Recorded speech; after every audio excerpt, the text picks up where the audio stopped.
Now, real fast, I'm probably going to be spoiling The Long Dark, Subnautica, This War of Mine, and whatever other game my mind thinks up to talk about.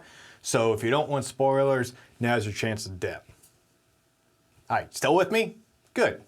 Now, if you're a gamer and anything like me, then the prospect of spending a night out in the scary woods with intermittent cell reception and no access to your memes is probably not a very good one.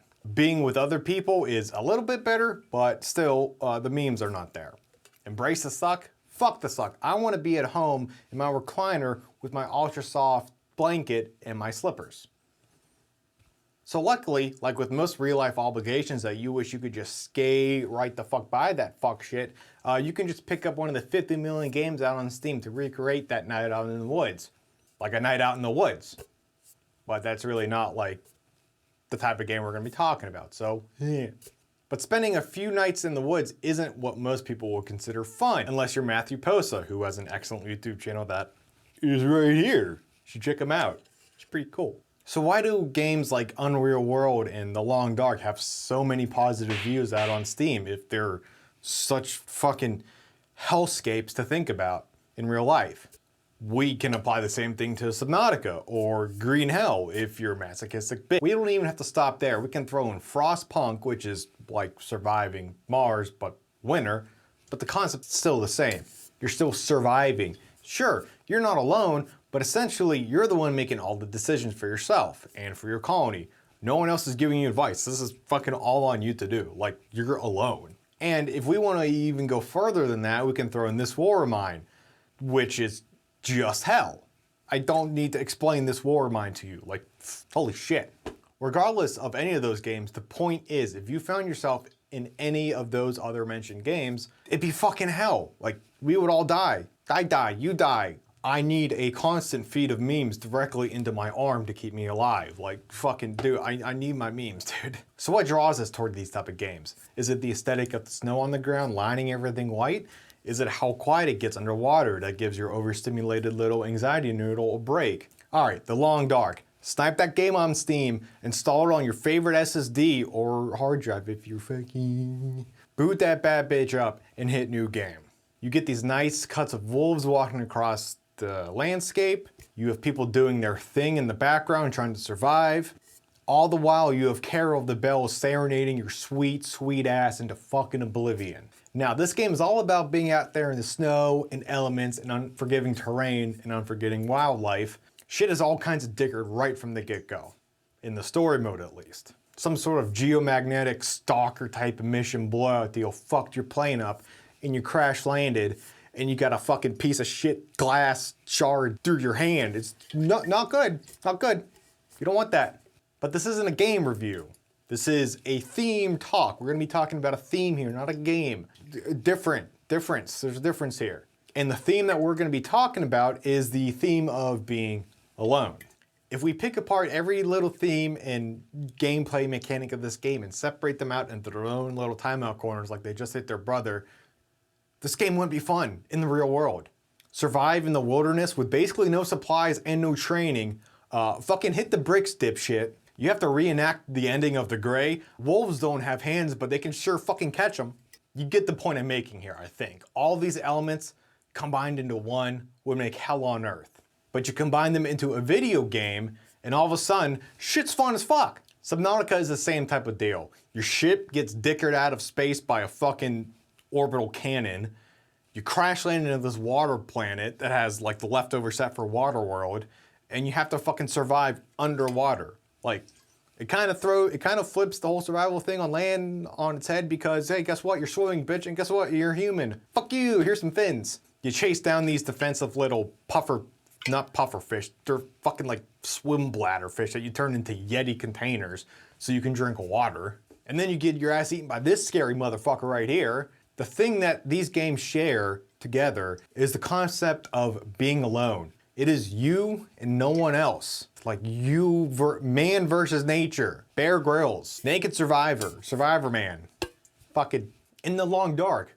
Yeah, there's other people, but they're frozen husks on the ground that you can fucking loot and they're long dead. You're not doing a two-way conversation here with them. In Subnautica, Everyone else was fucking killed when your main ship crashed and now you're left alone. Yeah, there's other escape rafts that you can locate, but guess what? They're all fucking thicker too, champ. Everyone's dead. It's just you. If we take the game raft, dude, you're on like a 4x4 meter square of like trash wood that is actively getting eaten by sharks. Like, I don't remember sharks eating wood or like seeking out wood to eat, but I don't know what happens between now and whenever this game is set place. Maybe sharks got really mad at wood. I don't know.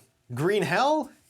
Yeah, you're not really alone. Like, there is a tribe there, but the tribe is hostile to you and does try to mark you whenever they see you, and you can hallucinate them and you kill the hallucinations, which may or may not be actual hallucinations. You're still, I mean, you're probably fucking killing the tribe there and they're trying to kill you. So you're kind of still alone. It's just, if we take this war of mine, I mean, dude, it would have been easier if you were alone in an active war zone. Like, if there was no one else around you, yeah, the game would be fucking way easier, honestly. But because you're not isolated and you have to care for your people, you're making the decisions alone. You're deciding to go fucking rob the old couple's house, which, Jesus Christ, dog. That's a rough one. And yet, even though you're alone in all these games, they're still fun. They're still tranquil. They're still relaxing. They're still de-stressing. Now, I'm about to get into some crazy, never fucking before heard shit, so just bear with me for a second. This shit is coming straight from the hip. I'm not doing 3 pages of MLA works-cited format of sources here. This is fucking all coming from my head. Like, this is all off the cuff, off the cusp. Whichever one I say off the cusp, fuck you. Just like everything else that I do with my life, I make it up as I go, just like the format of these videos. So once you install these games, once you get past the usual obligatory tutorial, free reign to do whatever you want to do. You want to go collect wood, go collect food, water right off the bat, go ahead. You want to chop down wood, you want to get some rudimentary shelter built up first, you can go do that. You want to go explore right off the bat and not worry about doing a base, go right ahead. You can do that. The point is, you're the one deciding. You're the one in control of what you want to do.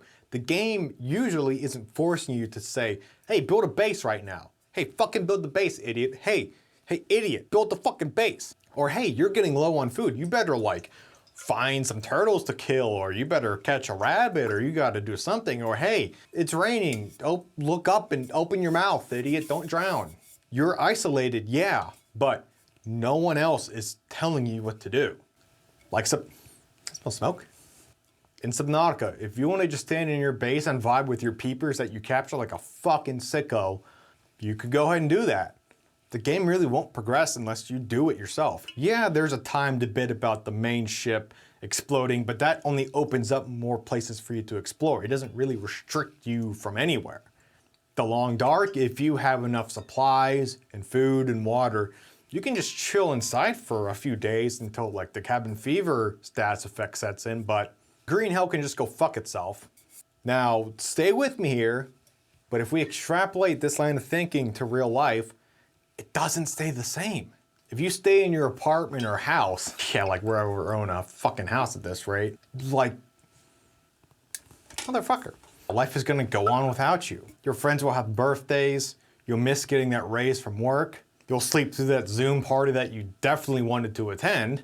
Life doesn't care if you're there or not. You have to make the conscious effort to be there, to not be forgotten. You have taxes, you have bills, you have work obligations, you have social obligations. You have to go shopping, you have to exercise, you have to go grocery shopping, you have to cook, you have to clean. The list goes on and on and on and fucking on. So you boot up Unreal World and you want to play for a couple hours. Next thing you know, you've been in pre-Christianity Finland for 6 fucking hours, and that's all right. That's fine. We put up with so much bullshit in the day-to-day workings of the superstructure of a society that we found ourselves in, that it's okay to get lost for 6 hours in a survival game where you control what's going on. Not a lot of people get that level of control anymore. Unless you're the fucking uber rich where you're living in the 5th fucking dimension, you're allowed to get lost for a few hours. So what's wrong with escaping this hell world for a fictional hell world that we actually have some semblance of influence over and we decide what goes on? Nothing's wrong with that. There's no one else to nag you. There's no one else to call you. There's no one showing up unannounced and unplanned to your doorstep, which, by the way, if you do that, I hate you. Just you, your decisions, and the game world reacting to those decisions. To wrap up this most likely incoherent mess of a brain dump that this video is going to be, I think the main reason why we're attracted to these survival isolation games is because of the level of control it gives to us. We can decide whether to do action X or action Z, and we get the consequences for it, whether it's good or bad. These types of games mimic the real world in just the right way to give a sense of escapism, but still not yet too far into fantasy, where you're still surviving. You still need to eat, drink, hydrate, that's the same thing. Find shelter, keep your temperature up, not drink bad water, cook your food thoroughly, but there's no bills, there's no taxes, there's no fucking work. You just go. And that's why we like these games of isolation, because they give us a sense of control over a world that we don't have control over. We're escaping the real world for a fake real world. A strange real world, you might say. See you next time.